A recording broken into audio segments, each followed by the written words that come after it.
Hello and welcome to today's talk about women's rights and abortion rights. This talk, let's see, I'm just gonna, there we go. This talk is part of the 8th of March week, a series of talks and seminars organized by the Gothenburg district of the Left Party in Sweden, leading up to International Women's Day on Monday. My name is Adriana Ailbhe Smyth, and I'm here representing the group that has organized these talks. And from our part, we are very, very happy that we have managed to put this together and excited to hear from all of you. Crossing language barriers and time zones, thank you all for being here. This talk is the third in the series. Last Monday, we had a panel discussion about men's violence against women. And on Thursday, a talk with the writer of the book, Thailandssvenskarna, about Swedish men that traveled to Thailand to buy sex. These talks, which are in Swedish, are available to watch on our Facebook page. So go on there and check them out if you missed the live talk. And on Monday, on International Women's Day, since we're not able to go out and demonstrate as we usually do, we will have a live studio talk with here on our Facebook page. It will be held by our Municipal Commissioner Grit Fjellmose together with guests Rosanna Dinamarca and Isa Ekbrand, and we will have greetings from across the country. So make sure to join live on Monday at 1800 hours. I'm about to give the floor to Malin Björk, who will moderate this talk, and to the panel. Malin is our representative of the Swedish Left Party in the European Parliament, and the rest of you will also have an opportunity to introduce yourselves. I would like to also say to the viewers, the audience, that if you wanna, you can write comments in the comment section. If you have any questions or comments, we will collect these and the panel will have an opportunity to answer them after the talk, at the end of the talk. Well, with that said, thank you again, everybody, for being here. Over to you, Malin. Thank you very much, Adriana. And I'm delighted to be here and to be in the company of these feminist fighters that I will soon introduce to you. But just to say a few words of introductions, I work in the European Parliament. It's my second mandate as the representative for the European Left Party. And our party has always, my predecessors as well, been very active on feminist issues. We have struggled for fighting different forms of violence against women. We have been active in sexual and reproductive health and rights for women's economic autonomy, and continue to do so. And today we will focus on the right to abortion and the right to decide over our bodies. And that is such a fundamental right, and we will hear more about that, of course. And that is why women are making these links across countries, across continents even, in order to support each other and make sure that we can advance women's rights to our bodies wherever it's needed to be reinforced. And we can see that the conservative, I would say ultra-conservative forces even in Europe that wants to limit abortion rights and wants to take away rights where they exist. They are quite well organized, and they have their channels into institutions of power, especially maybe in countries that have right-wing nationalist governments in place. So we will hear probably more from that from our colleagues from Poland, but I think that we must be just as organized as those that try to take rights away from us. We have to be just as strategic and just as, knowing their strategies. And I see from my horizon that they use different strategies depending on where they try to act. So in some countries, they have tried to have referendums to introduce wordings in the constitutions in terms of protection of life from conception. In other countries, they try to use the Supreme Courts. In other countries, they go via the medical profession and to introduce very extensive rights to conscientious clauses, as they are called. In Sweden, we call them clauses that is about refusal to provide care. I think it's important to mention them for what they are. So even if we see different situations in Europe, where Poland and Malta are the countries where abortion is basically prohibited, we have other countries where access is not at all ensured, where we have this very, very difficulties for women to access proper abortion care. And abortion care is one part, then it's access to contraception and access to good sexuality education for young people. And all that is being attacked by an ultra-conservative right today. But we know we had victories, and it will be very nice to hear from our colleagues here how they have gone about, and how such a country like, for example, Ireland, that everyone thought it would be far away and long and far away. And Argentina on the other, across over to the other side of the Atlantic, where the Pope comes from. How did you manage to advance women's right there? It's very impressive. And that is also what we need, kinds of these stories of sisterhood and power and fight that will also inspire us to go on in solidarity with our Polish sisters to make sure that we will turn over that situation and we will go do it together.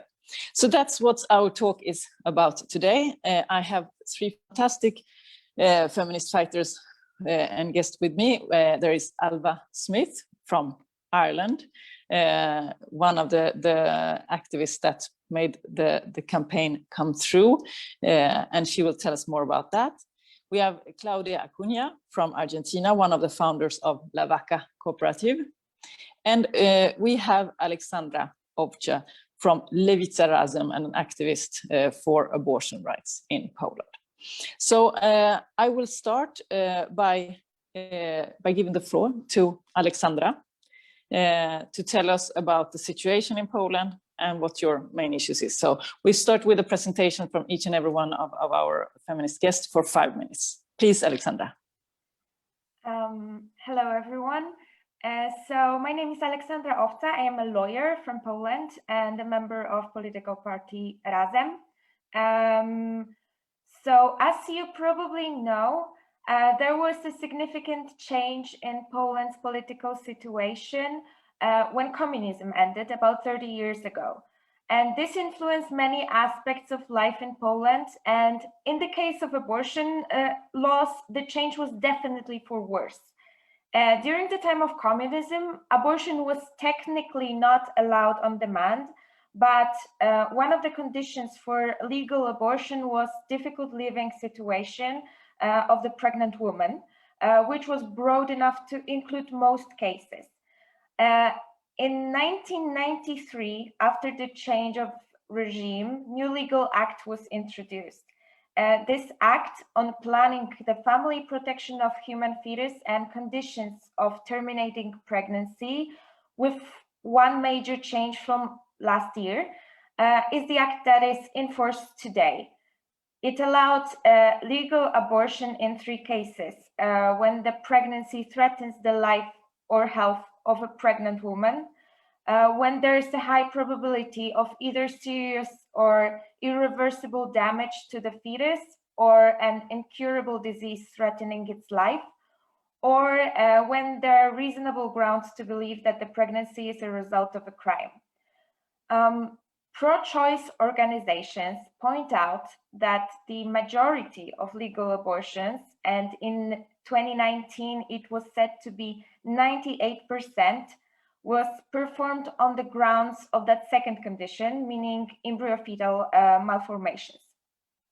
What happened last year, after 27 years of that situation, with some temporary pushes from both anti-choice and pro-choice sides, was that very political and very right-wing constitutional tribunal decided that the legal provision allowing legal abortion on the grounds of high probability of embryo-fetal malformations is unconstitutional, and effectively removed it from Polish law in January 2020, so now.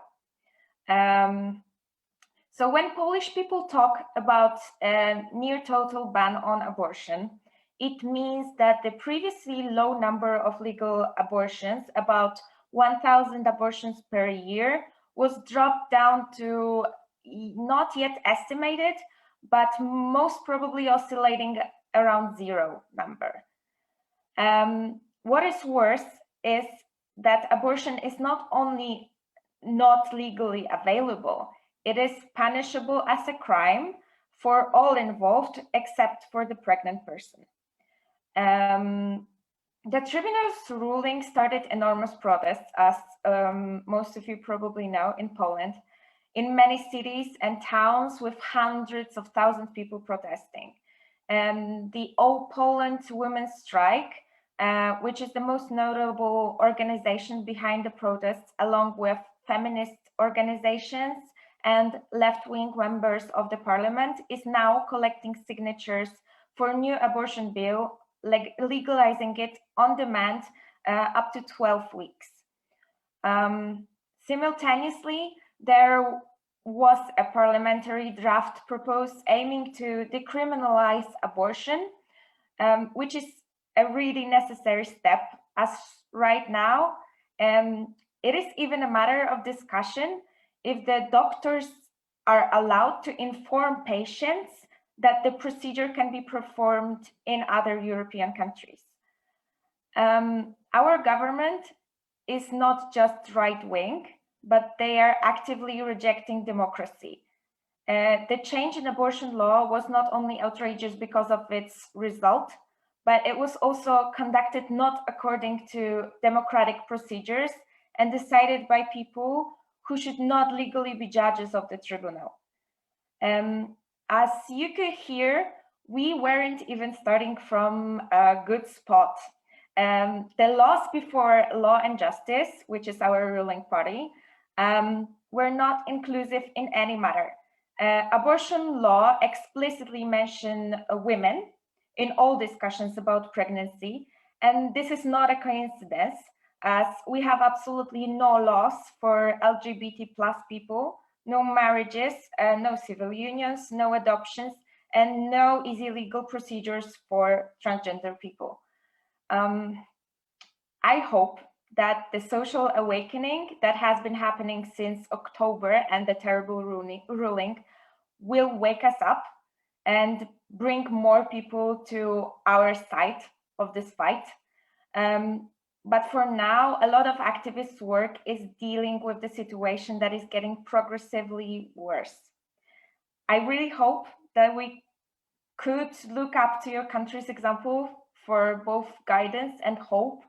And as such, I'm really glad and thank you for having me here, because hopefully our talks will lead to some new experiences and new knowledge.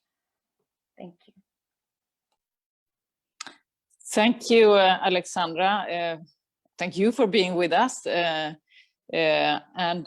It's actually this to hear about the fact that I think it's very important that you say that this government is not only attacking women's bodies and women's rights, it's part of a bigger move, authoritarian move, with using a court system that has been ruled by the European institution as being non-conform with the demands on judicial independence, etc. And maybe we will come back to that, how we fight on all these fronts at the same time in the Polish case. But thank you very much, Aleksandra, for that. We'll come back to the situation.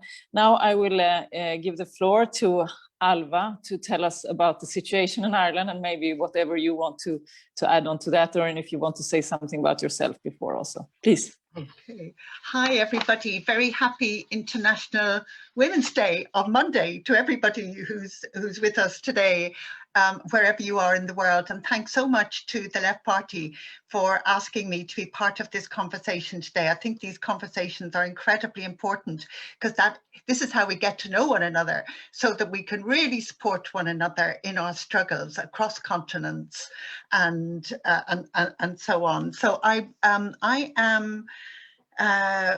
worked as an academic in University College Dublin. I was head of women's studies for an incredibly long time, but I've also always been an activist. So I suppose I'm a feminist, LGBTIQ and socialist activist. And most recently, over the past several years in Ireland, I have been working on issues also of violence against women.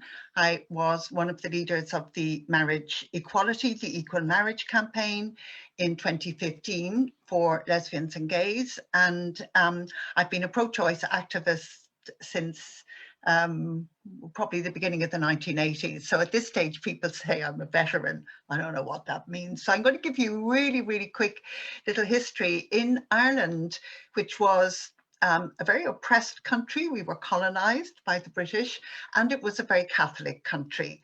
And we therefore had an act from 1868 which prohibited abortion under all circumstances and was punishable by life imprisonment.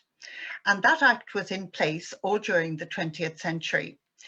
But on foot of the Roe versus Wade decision in the US back in 1973, very highly conservative Catholics began to organize in Ireland and to say that they needed a constitutional referendum to put a copper fastening into the constitution, so there would be a double lock on abortion in Ireland. And unfortunately, a referendum was held in 1983 where that double lock was imposed and abortion was constitutionally prohibited, as well as remaining a crime. That was a very sad time for us. We forecast, those of us who campaigned against it, that there would be absolutely appallingly difficult decisions to be made, medically, legally, ethically, where women's lives would be at risk and where indeed women might die. And over the course of the decades after that, that was true. That became very true. We had very high profile cases which went to Europe, and in one or two cases, certainly women suffered very badly. And all the time, every week, women were going to Britain for abortions. 12 women every day went to the UK, so that Ireland was able to say, we don't have abortion. Our hands are up, we're pure, we're absolutely Christian pure. But of course we did have abortion, we just exported it. In 1992, we had another referendum where we were asked if women should have the right to information about abortion and if they should have the right to travel, and if suicide, the threat of suicide, should be grounds for abortion.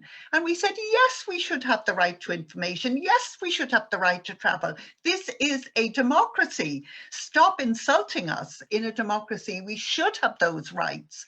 So already in 1992, although the situation for women was absolutely appalling, and we still had the law, the opinion was beginning to change. They asked us again in 2002 in a referendum, do you think the threat of suicide should be grounds for abortion? And we said, yes, we've told you before that this is what we want. But still, Irish governments were cowardly. One government after another refused to ask the direct question. And then the European Court said the Irish government needed to clean up its legal act and specify the exact conditions under which abortion would be legal to save a woman's life. And shortly after that, a young woman who had come to work in Ireland from India, whom we had welcomed into our country, was pregnant with her first child, a wanted baby, when she began to spontaneously miscarry. And she was refused an abortion in the hospital that she went to when she was having an inevitable miscarriage. And very sadly, she died of sepsis very shortly afterwards in the hospital. So the refusal of a termination of that pregnancy caused that woman's death. Savita Halappanavar was her name, and I honor her to this day. The country was outraged, and we got out on the streets in our thousands and thousands, just as Polish women are marching, just as Argentinian women have been marching. Congratulations, Argentina. But so those feet on the street were so important. And eventually, to cut a very long story short, having gone through a referendum for lesbian and gay equal right to marriage in 2015, and I always felt if we won that, and we did, if we won that, we could really push for a referendum to remove the clause in the Constitution that prohibited abortion. So what we were doing was taking away out of the Constitution something that had been put in there. And I'm aware that the situation in other countries is very, very different. In Poland, you're trying to get back something that was removed from you so many years ago. But we won that referendum, and it was absolutely amazing. And we won it because we mobilized, we strategized. Very importantly, we changed the messaging and the way in which we talked about abortion. I'm very happy to say more about that later. And we also, of course, brought the politicians around to accepting that public opinion had changed and that Ireland was no longer Catholic in the way it had been.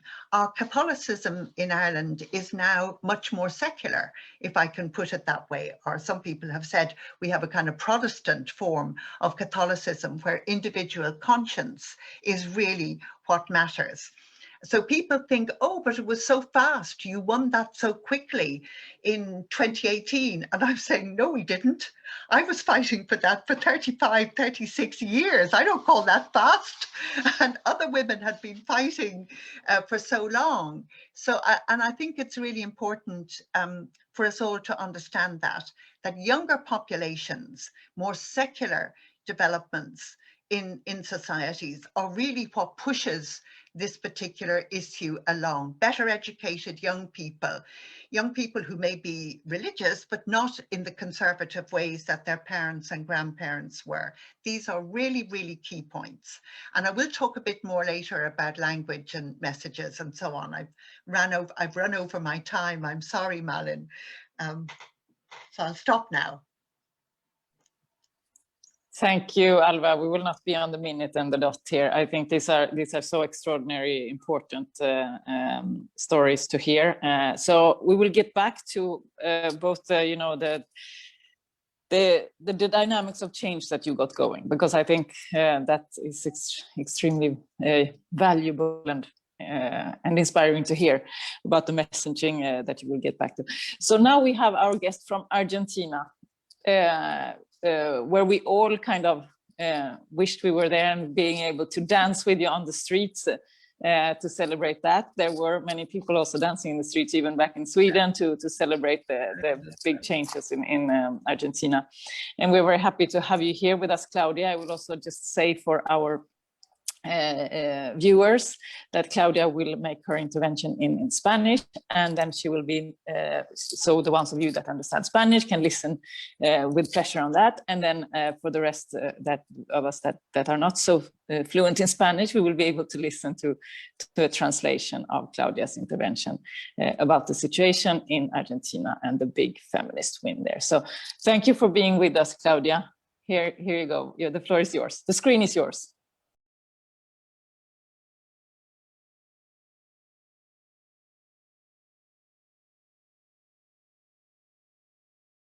To have people reconnect and come back, etc. But while we're waiting, maybe for Claudia, because I see she's trying to connect. Maybe do you mind saying a few more words, maybe Ailbhe, on the if you don't mind, we can take a few minutes and then we'll come back to Claudia when we feel she has a good connection. So if you want to come in and say something about your messaging. Well, what I didn't actually say was that, of course, we won our referendum by a huge majority, by 66.4%, which was even more than had voted in favour of equal marriage for lesbian and gay people. So there was this absolutely massive shift over by Irish people to recognise that this was really important for women. And also then to say, although I think maybe we'll be talking about the laws later, but the law that we have in place is quite similar actually to laws in the law in Argentina and a number of other countries in Europe, but it is still restricted. So, it's 12 weeks, up to 12 weeks, and then it's very restricted after that. And there are other restrictions on women's access, even during the 12 weeks, the first 12 weeks, there's a cooling off period of 3 days. And so I think of these laws not so much as abortion laws, as rather laws which limit and control women's access to abortion. So they are controlling abortion laws. And I think that we have to be very clear about that. In the vast majority of countries, that is the case, because even in the UK, where you can access abortion quite easily, you still need to get the permission officially, legally, of 2 doctors and so on and so forth. I'm not sure if Claudia is able to get in again there. You know what? As soon as she does, Okay. we will give her the floor. But if you don't, and I won't interrupt you immediately, but if you don't mind to say something about the way you used, change, because I think this was following it from the outside. It was very interesting to see how, like the marriage equality campaign and how they formulated that, and then how this somehow was brought into your because work. That campaign, the marriage equality campaign, was very successful and was really based around the notion of love. It was actually it was very important for our abortion campaign, and there was a lot of pressure on us to do the same thing, not least because some of us had been prominent in the marriage equality campaign as well as in pro-choice politics. And it occurred to me that for marriage equality, what we were asking people to do was to say, let us be like you. We're lesbian and we're gay, but we want to be like you. And I should say that we had transgender legislation came in at the same time, which was also very good. But marriage was specifically about lesbian and gay. And it was about saying, you can legalize your love. We want to be able to do the same thing. So we want to do something you approve of, and we want to do something that's legal and that you think is legal. So while the issues are of course connected in terms of our sexual freedom and control, they are also very different issues, because with abortion, we were asking people to allow us to do something which they fundamentally disapproved of, or else were very nervous about, because even people who don't fundamentally disapprove have reservations because they've been educated and acculturated to think of the fetus as a baby. And this is what the opposition tells them all the time. So we were not asking people to allow us to be like them. We were saying, we need freedom to do something that you don't like. So we had to turn it on its head and find different ways of talking about it. And our research showed that talking about human rights was very abstract. So people agreed with human rights, but they didn't really know what it meant. And they also didn't like to hear choice, because they saw people like me, radical feminists, going around with placards. But they did understand decision. And they also understood health and well-being, and that not having access to abortion was very bad for women's health and well-being, very bad for families, very bad for women's relationships, that this was about, and that it was also just telling women that they didn't matter. So people think women do matter now, they do. So we had to turn it around and say, you want to take care of women because women matter, and you want to express that care, and you want women to be able to care for themselves. You want this to be about care. So that's what it was about. So we talked about care, and we talked about compassion. You might not approve of abortion yourself because you're Catholic or whatever, but think of that woman who is in a dreadful situation, who simply can't go ahead with that pregnancy, who really has to have an abortion. Are you going to deny her that care and that love, really, that she is entitled to? So that was basically the way we did it. I see Malin is kind of looking at me there, so I hope Claudia's back. But it was really interesting because I've been pro-choice since the early 1980s. All our young activists, very pro-choice, we talk about choice, and we were saying, well, look, do talk about choice, but actually try and push the conversation so that it's really about care and it's about decision making. Well, let me tell you, by the end of the campaign, you'd go out to the doorstep to talk to somebody, to canvass them and persuade them, and you'd say, this is about allowing women to make their own decisions, and it's about care for women. And the person you were trying to persuade would say, oh, right, You're for abortion. You're one of those pro-choice people. I'm up for you. I'm with you.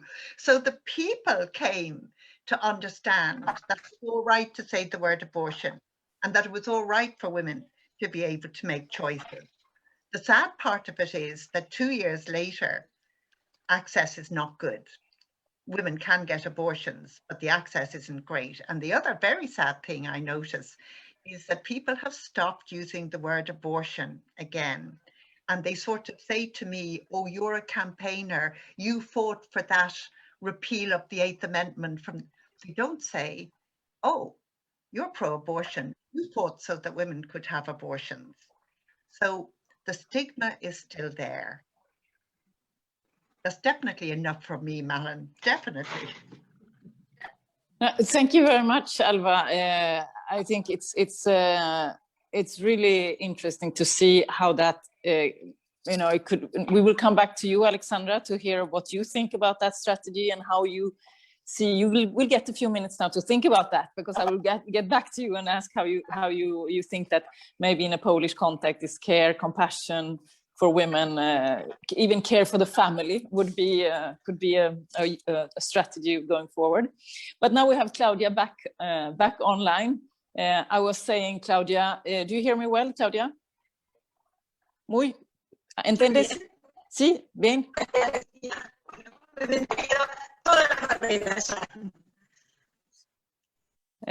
Let's make a try now with your sound, if it works. And if it doesn't work, then Adriana has the presentation of Claudia and can maybe help us out and read the presentation in English. But we'll make a try with Claudia, and we see how it works. And this is, I was saying to before, this is part of our lives now. It doesn't work just as smooth as we always want it to do. So please, Claudia, have a try.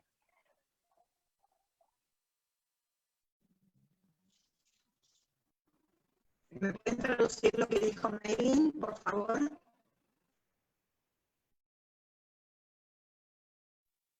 Perdón, estaba luchando con cambiar de Claudia a Sergio en el chat. Dijo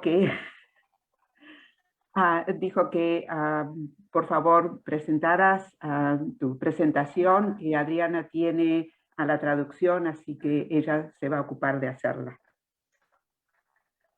Perfecto, gracias.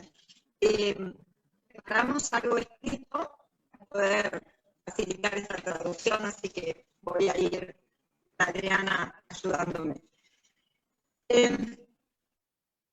¿Cómo empezó todo en Argentina? Voy a poner una fecha arbitraria de comienzo. 30 de abril de 1977. I'm sorry, Claudia, we cannot, the sound is very, very bad. We cannot, I think is it okay for anyone, or it's not really working? No. So I think what we do. Yes. Yes.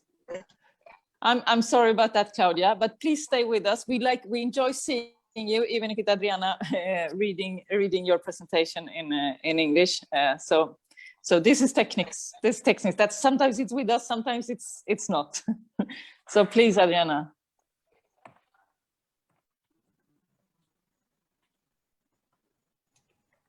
Yes, yeah, it really sad that we can't hear you well, but I hope that I can make the presentation justice, because Claudia has written something really inspiring. So I'll read it with her words. On April 30th of 1977, 14 women decided to make history with their feet. That's when everything started. And when I say everything, I mean absolutely everything, the abortion law too. April 30th, 1977 was the first walk of the mothers of the Plaza de Mayo. In the middle of the military dictatorship, those housewives who had met in their labyrinths of the desperate search for their daughters, sons, and grandchildren dared to walk around the pyramid monument in front of the government house, where the sinister General Videla had settled his throne. That first day, the mothers made 2 full turns around the monument, because that was how long it took the police to understand what they were doing. That walk was a way of defying the terror. Analyzing that moment and the form in which that defiance took place meant for us to discover a treasure. We looked 1,000,000 times at the photo there was of that day. It records the moment when they began to walk towards the center of the plaza. It is undoubtedly a key moment in which courage is tested, and it requires a lot of determination. We have thousands of images showing us what that key moment is like in a masculine way. For example, one comes to think of, for example, Western movies from the USA. In Argentina, to understand what it means for women to be brave, we have this photo. What did we see there? They are talking to each other, arm in arm. That's all we need. It's so simple. It seems trivial, but that's about it. The key is to understand the depth of that simplicity. First of all, you have to be able to talk to each other, arm in arm, every week at the same time for more than 40 years without interruption. It doesn't matter if it rains, if it's hot, if there is an economic collapse, if you're sick, or even if you are taken to prison. The walk will always be done on the same day at the same time, and there will always be women arm in arm that even if it is not you, they are you, because that we is a common identity that allows individuality. It supports but liberates at the same time. It contains us because we contain it. From all this complexity derives the slogan that is our mantra. The only fight that is lost is the one that is abandoned. What we talk to each other about has to be dictated by need, which is what we have in common and what is unique. Because perhaps everything else are differences. Those differences are what strengthen us. The thing we have in common is what focuses us. The problem is that there are countless mechanisms to impose the topic of our conversation, and even what words we're allowed to, and at what time, and which manners we're allowed to use. All those orders must be disobeyed if we want to listen to each other. Demand the impossible. The political logic of the women's social movement is the other side of the French May. It is the power of imagination.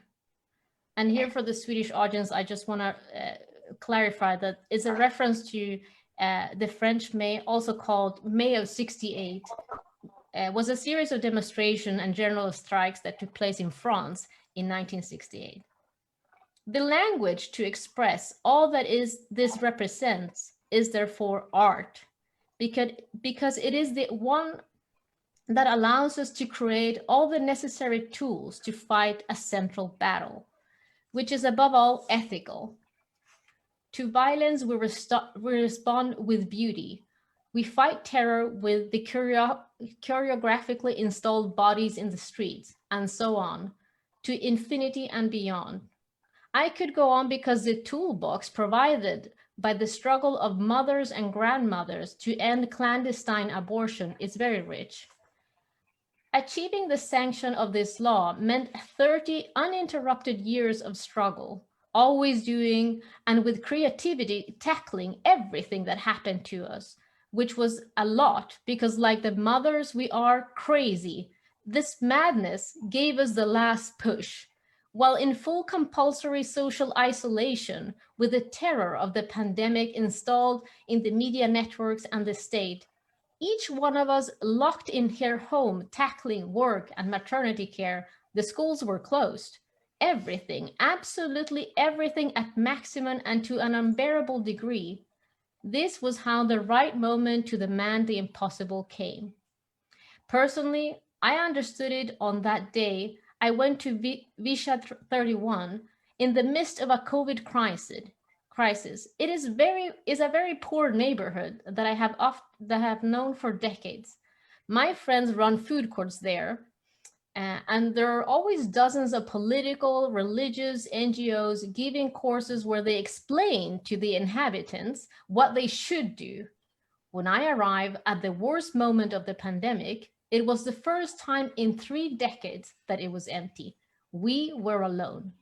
Guess what we choose to talk about? The idea came of us using the pandemic arguments to lobby for the law. The reasoning was, 1, we are forced to stay at home because this virus can potentially make the health system collapse.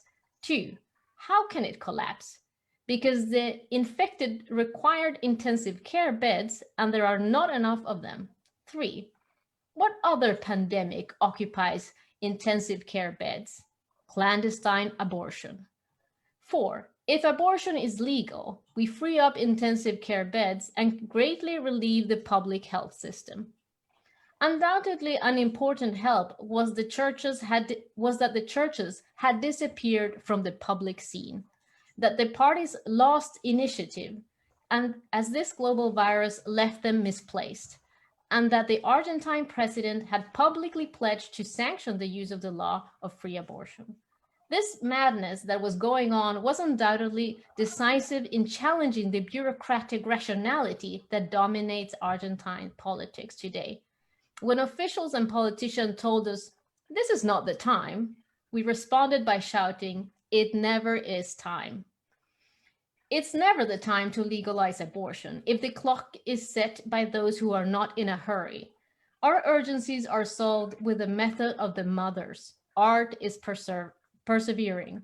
In Argentina, in quite a vulgar way, we call our method romper las pelotas, breaking the balls, which more or less means being a pain in the ass. It is more beautiful to say it in the words of grandmothers and mothers. Let's listen to each other and take each other by the arm, and let's move forward. Thank you.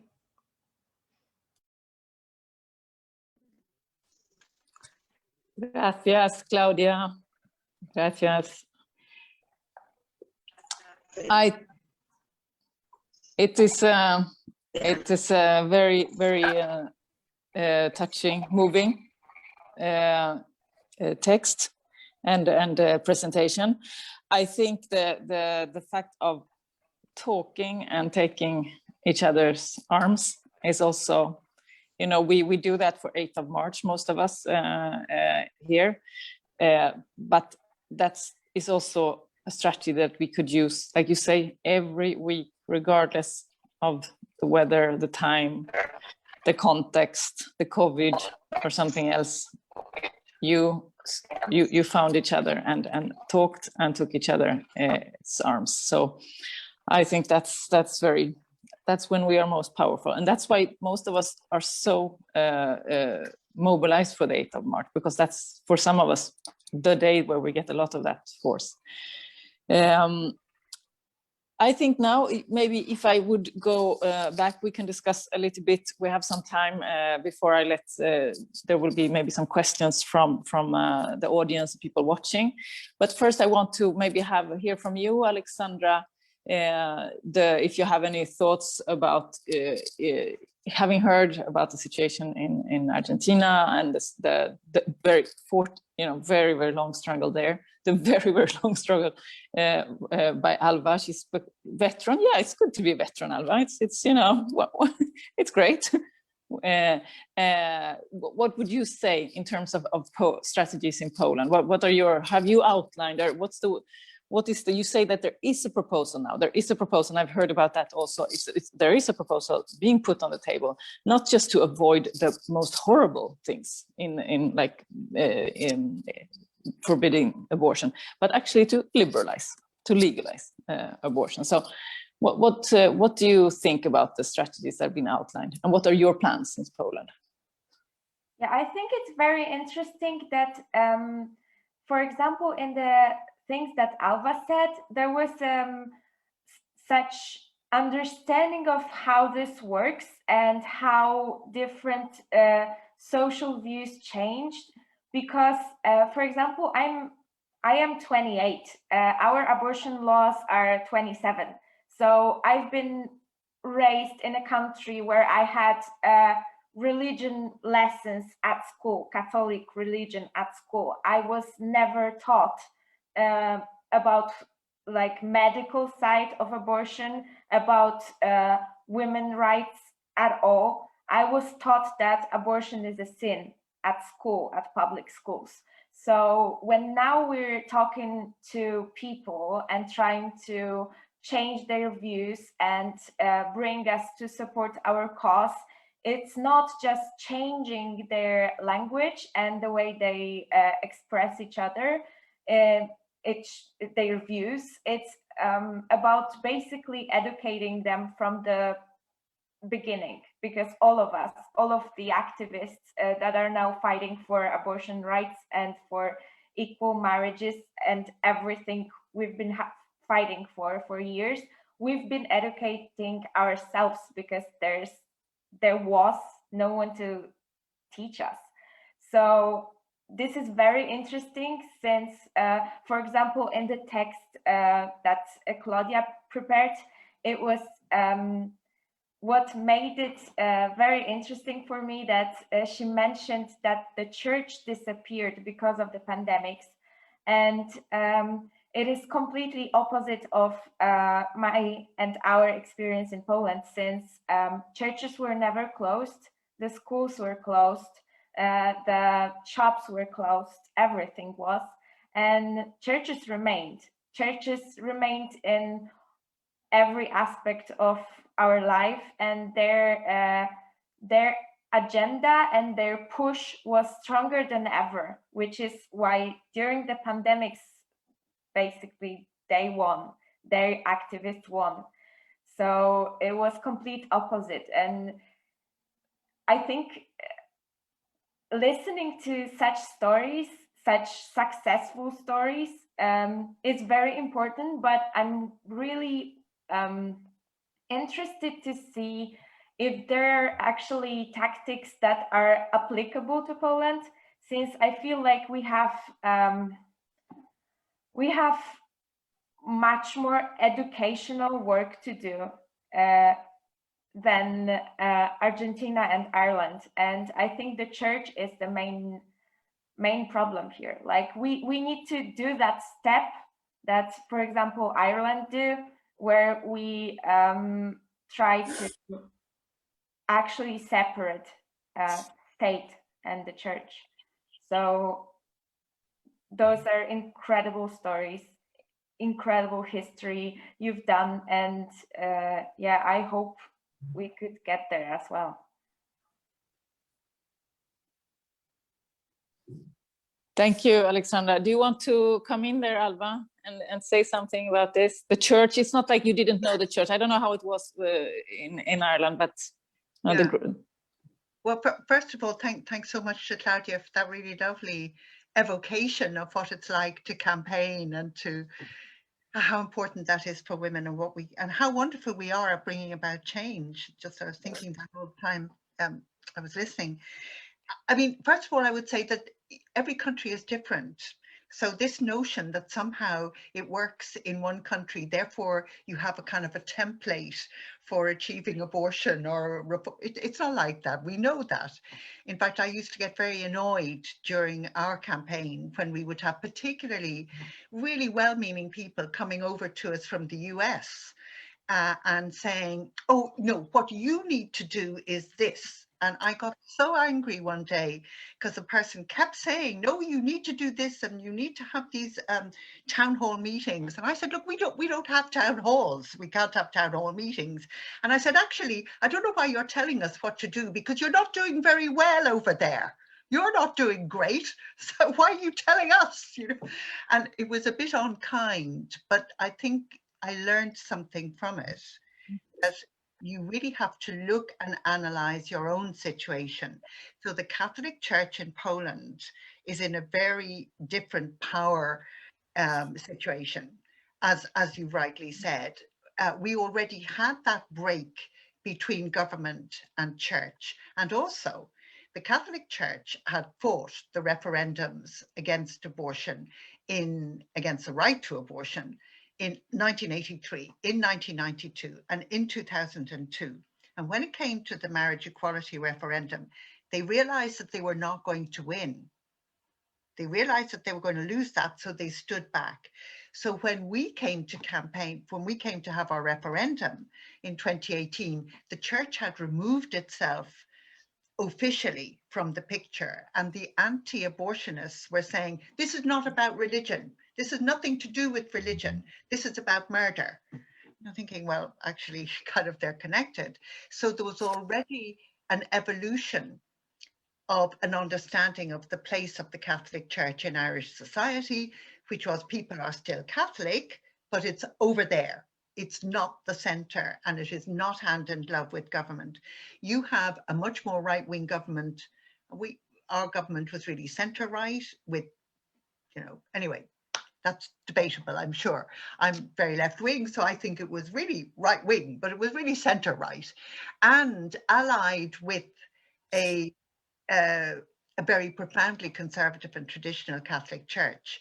So that's what you have to deal with, okay? But the one thing that we did find very useful that might be helpful, I don't know, and I don't know if it worked in Argentina, but we decided that we were not going to talk about morality, because once you allow the argument to be about right and wrong, it becomes about being Catholic and not Catholic. So we said from the outset, we can't let this be about right and wrong and morality. It has to be about health. It has to be about well-being. It has to be about the capacity of women to live their lives, which leads out to family and community and jobs and all kinds of things. But we took it out of the right and wrong. We also took it out of the domain. It was not about the fetus, it was about a woman.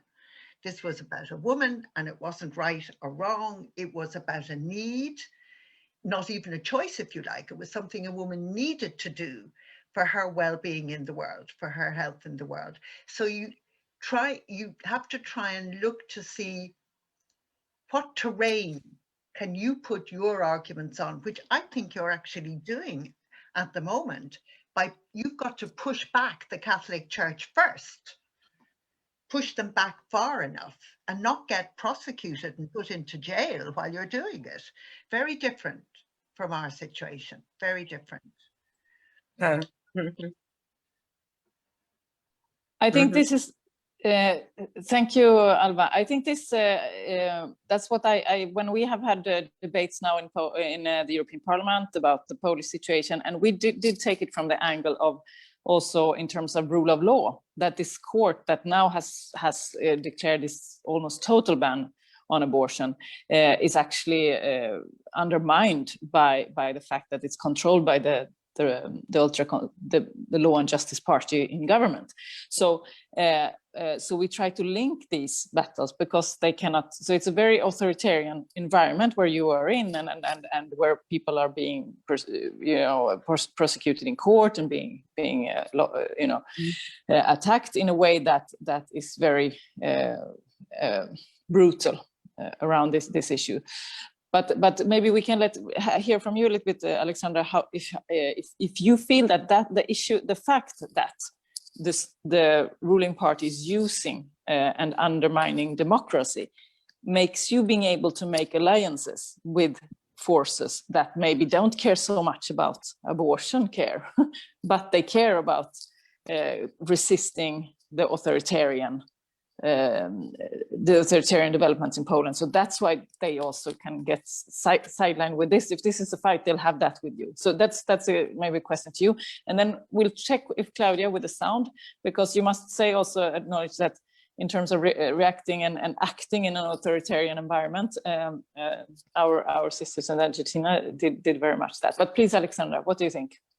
Yeah, I think it definitely helps to make alliances, because even now during the protests, it was not all people who are fighting for abortion rights. This is very clear that the protests were huge and they had a lot of people who were there because they don't agree with the ruling party, which is why the slogans during the protests very quickly grew from things about women's body and the right to choose to just very vulgar things about ruling party, which fair enough in my opinion, but it showed what kind of crowd we were dealing with. The thing is that even though this is a good argument and it helps to gain people's like good opinion on the protests in general and in our cause, in our ability to make good choices when it comes to politics and legislation. The ruling itself wasn't necessarily different than it could have been if the tribunal was actually according to democratic laws, because we had very similar situation in maybe not similar, but situation with a tribunal, constitutional tribunal in 1996, when there was a law passed that abortion is legal in case on a condition of a difficult situation of a pregnant person. And it didn't even take a year when some members of the parliament pushed the case to the constitutional tribunal, legal, everything according to our law and constitution.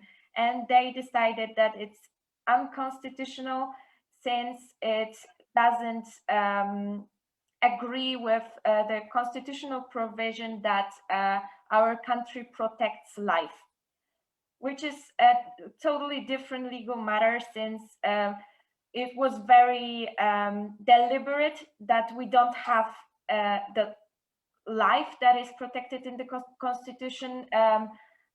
We don't have the description when it starts, how do you check it? It's not in the law because people who wrote the constitution didn't want to decide.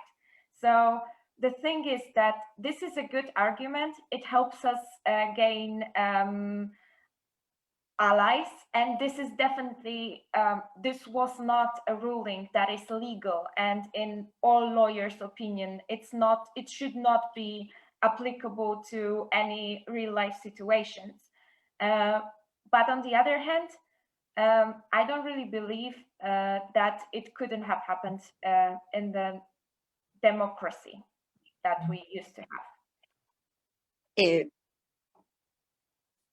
Claudia, please come in, and Adriana will translate for the rest of us.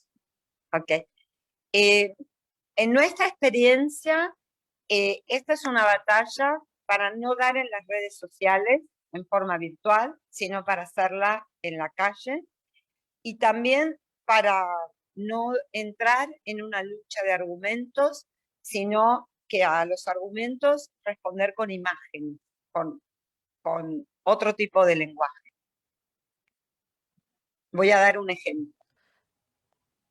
Bueno, empiezo con eso. Look, what Claudia said is that in their experience, this is a fight that should be on the streets, not in social media, and it's not about arguments. It's about showing a different image, and she's going to give an example. I mean, to respond with a different image. Nosotros, por ejemplo, recurrimos cuando empezaron con los argumentos acerca de técnicos, respondimos con una performance que fue reproducir Las Criadas, el cuento de Margaret Atwood, en la calle. Éramos 150 mujeres vestidas como criadas. ¿Por qué elegimos Las Criadas de Margaret Atwood? Esto también tiene que ver con lo que fue la introducción. ¿Quieres ir respondiendo esto así? So when they were met with arguments of technical arguments against the free abortion, they didn't respond by meeting those arguments. What they did instead was create a performance on the streets where they took characters from Margaret Atwood's writing to like envision what their image was. The Handmaid. The Handmaid, yeah, sorry, las criadas. Porque, y fuimos a hacerlo además en el Parque de la Memoria, que es como el monumento a los desaparecidos y desaparecidas de Argentina, porque Margaret Atwood escribe esa historia en 1984 y en Berlín, donde estaban llegando exiliadas argentinas que habían salido de los campos de concentración de la dictadura, y muchas de las historias, especialmente la de los partos, se las inspiró la lucha contra el terrorismo, el gobierno, la dictadura argentina. Entonces unimos esa tradición que nos pareció que estaba muy ligada a nuestras raíces de lucha y pusimos en acto lo que era la dictadura del argumento técnico.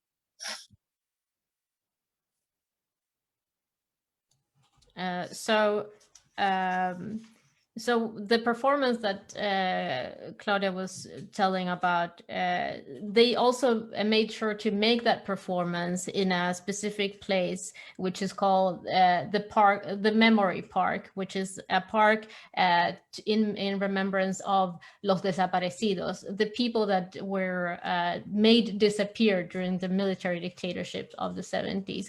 And it was interesting because Margaret Atwood, the writings of her, well, I'm sorry if I don't get this completely right, but there was a lot of Argentinians that were exiled in Berlin, where Margaret Atwood also was, and the stories that came out from the resistance and also the stories that came from the people that were exiled from Argentina during the dictatorship, they united the arguments and the stories of resistance with the stories of free abortion or for free abortion, to unite the history and the struggle of the history. La segunda cosa es, he hablado de gobiernos que son dictaduras. Nosotros nos tocó en la última etapa, porque hemos luchado durante varios gobiernos, el tema de discutir con un gobierno progresista, pero en plena pandemia y con el gobierno obligando a quedarse en la casa a todos.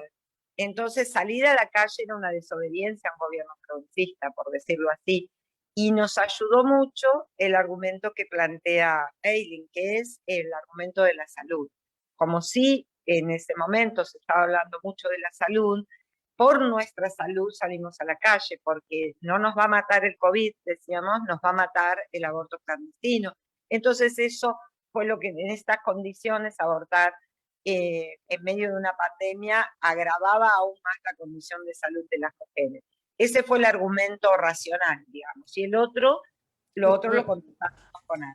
Ok.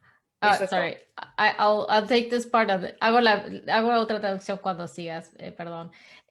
Sí, so what Claudia says is that they have fought during many different types of governments. They fought in the against during the military dictatorship, but now in the last part, in the last phase of the struggle, it has been with a progressive government, and to go out on the street, but the situation now was the situation of the pandemic, right? And to go out on the streets to demand the legalization of abortion for a progressive government, that was defiant still, even though they were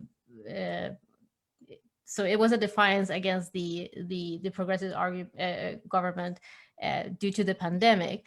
But what they could do is, because of the argument of health, to use the argument of health, as also has been mentioned here, that we're not supposed to go out because we will die we're fighting against the COVID and the death of the COVID, but so they united that with but we're dying of the implications of having illegal abortion or clandestine abortions. So when uniting those two, it became like a strong argument.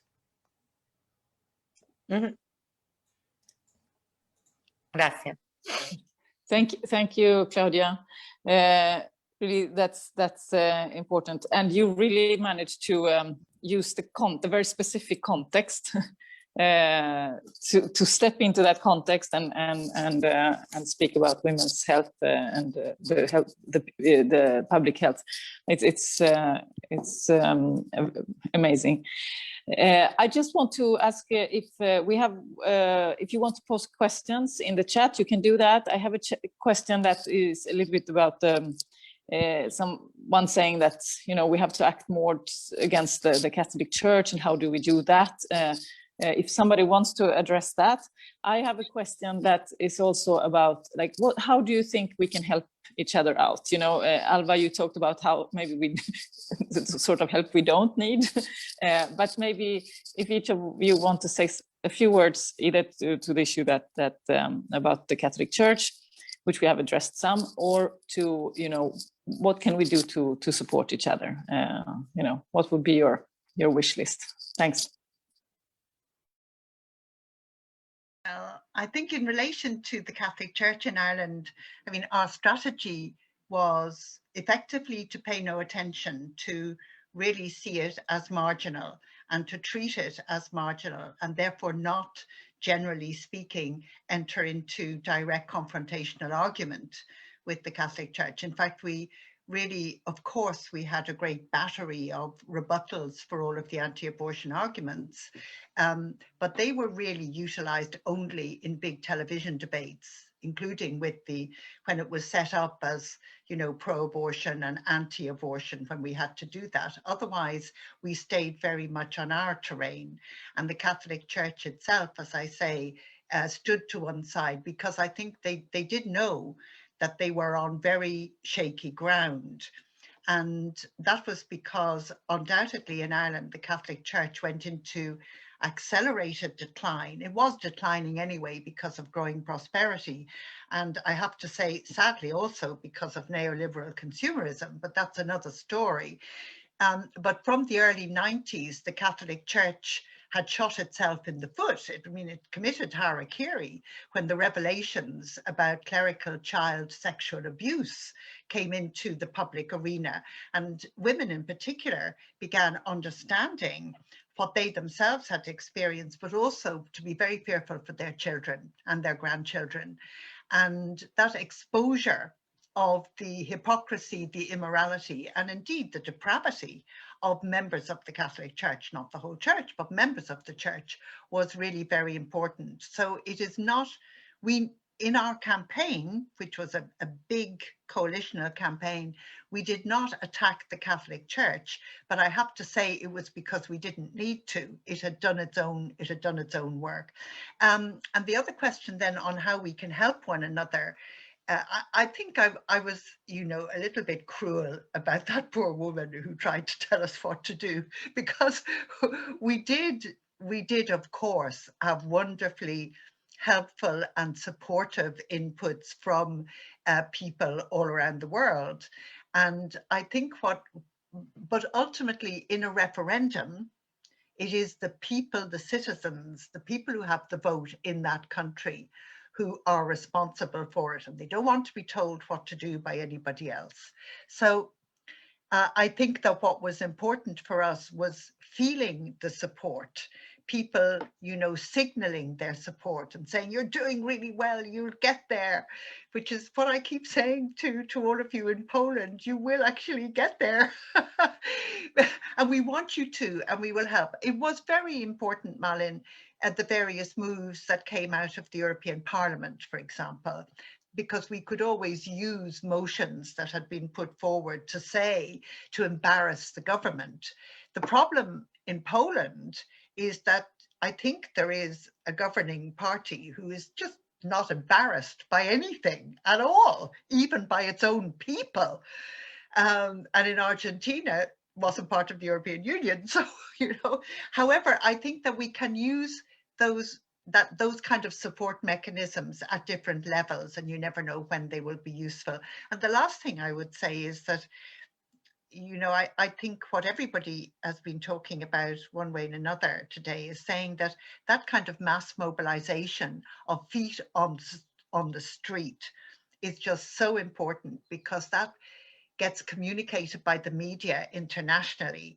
So the government in Poland and government in Argentina was reading, and the Polish government is seeing the photographs of its own people out there on the streets week after week after week. And that is embarrassing. That is very embarrassing and worrying. And I think that feet on the street is hugely, you can never underestimate it. And it's interesting, in our 3 campaigns, they are or were all very mass mobilization based. We found social media very helpful, actually, once we had got some kind of control over it. The problem is the toxicity of social media that you don't control. That's really the problem. And the last thing I want to say is that I think everybody did it, or is doing it, and you're doing it in Poland, is to build the broadest possible coalition or platform or alliance that you possibly can with every sector, bringing in as many sectors as possible, who will be in it for their own reasons, but who will support you. So that's about it on that, I think. Yeah, thank you, Ailbhe. Aleksandra, do you want to come in? What is on your wish list in terms of how we can support each other? Yeah, I think it's really important what Ailbhe said, that you can show the motions and show international support, and it really helps also. Yeah, it doesn't help against our government because they are not embarrassed or anything, so that's true, but also it helps to show that our demands are not ridiculous, because as I said, we're all like the generation that is right now very like the most involved in political and social matters. Those are all people who are taught basically the same things the church is saying. But if we have the knowledge that the things we are asking for, the things we are fighting for, are not ridiculous, they're not radical, they are normal things that are happening all around the world, and this is a global change that happens not because something is getting more radical, but because we're gaining equal rights. It's just another step of gaining equal rights. So it definitely helps to bring people to our side. All ways of support, all ways to communicate that we are not alone and that the world is watching and they're supporting us. It's really important. Thank you, Aleksandra. I wanted to maybe now, because we are, it's already almost 6:30, maybe to give all the 3 of you, if you want to say some give some final messages to people that are following our discussion and that are both inspired, but also worry that there are ultra conservative forces trying to gain ground also. So if you want to say some final words, I'll leave it, and I will give the floor first to Claudia. So we'll go the other way around here now. So please, Claudia.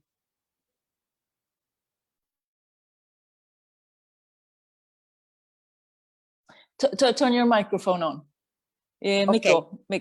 Nuestra lucha que sigue ahora con terminar con los femicidios. Toda Latinoamérica padece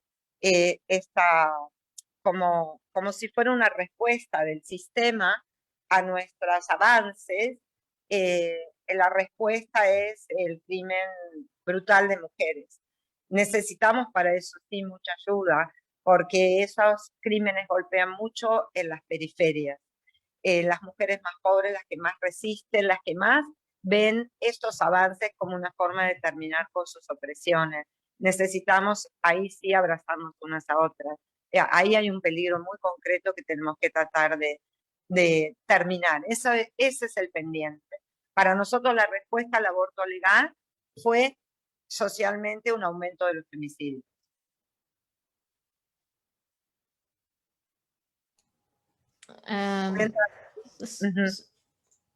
So what Claudia says is that what the big fight now, or what they have seen after the legalization of abortion, is an increase of femicidios, which is murders of women, violence against women. And this is partly a backlash, and that they need a lot of help, and it's actually across all of Latin America a very big problem, increasing problem. And it's also the women that are most in the periphery of society, like the poor or with few rights. So that's a very important fight they have ahead, and that would need support from across the world.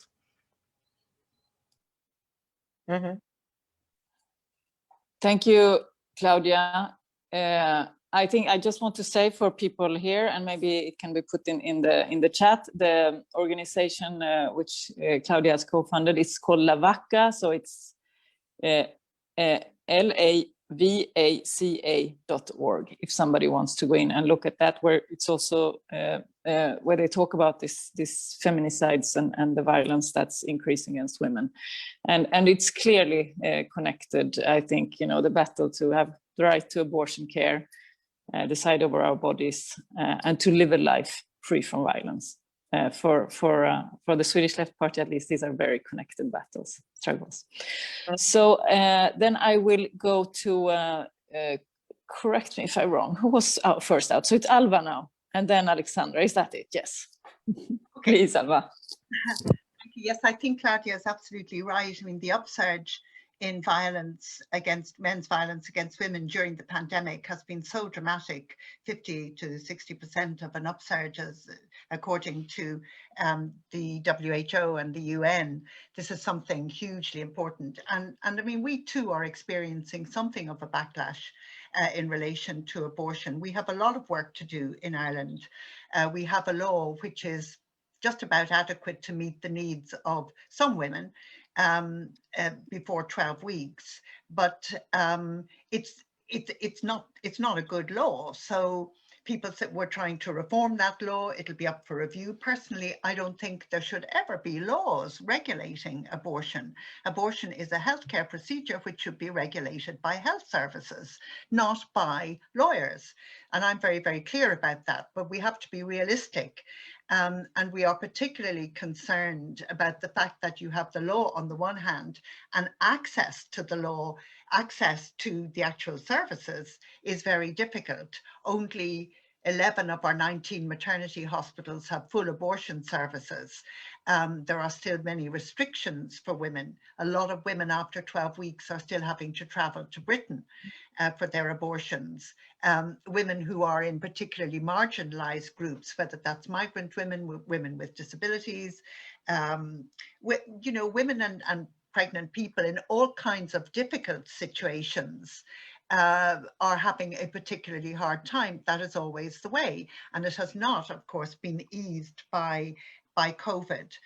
And at the same time, I am always very aware, after, you know, 40 years in the women's movement, that when you win something, they can't take it away. They can take it away from you. So that you have to be constantly vigilant to make sure that your law is not actually reduced, that you have to keep expanding. And I'm just really very well aware of that. And the final point is that I do think this is a very dangerous, difficult time. I'm well aware of prohibitions against abortion in the Philippines, for example, right around in Central and elsewhere in South America. In Europe, everything is not well. Look at what's happening in Slovakia, for example. It's not just Poland. In Germany, there are fears that the law may be tightened even. So we can take absolutely nothing for granted. We have to be vigilant all the time, and our international solidarity networks, we have to keep on working to try and make those work for us. And I just want to say huge congratulations to Claudia and all the compañeros in Argentina. It's wonderful. And to say to Aleksandra and all of the wonderful women and allies fighting in Poland that you're doing just the most incredible job. You are just wonderful. And that in itself is an inspiration for all the rest of us to admire that strength and determination.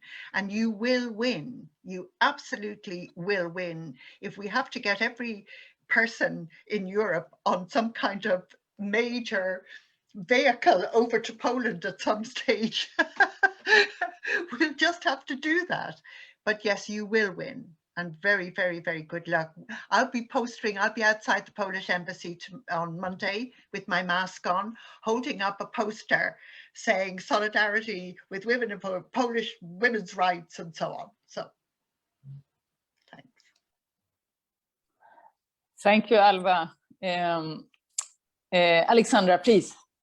Thank you, and thank you for your very kind words of support. I am very glad to be a part of this panel and this coalition of women who fight for their rights. It's incredible what you did in Argentina, in Ireland. It's a huge success story. I hear that it's a fight that we have to all the time be aware of the fact that the rights are not fought for and won forever.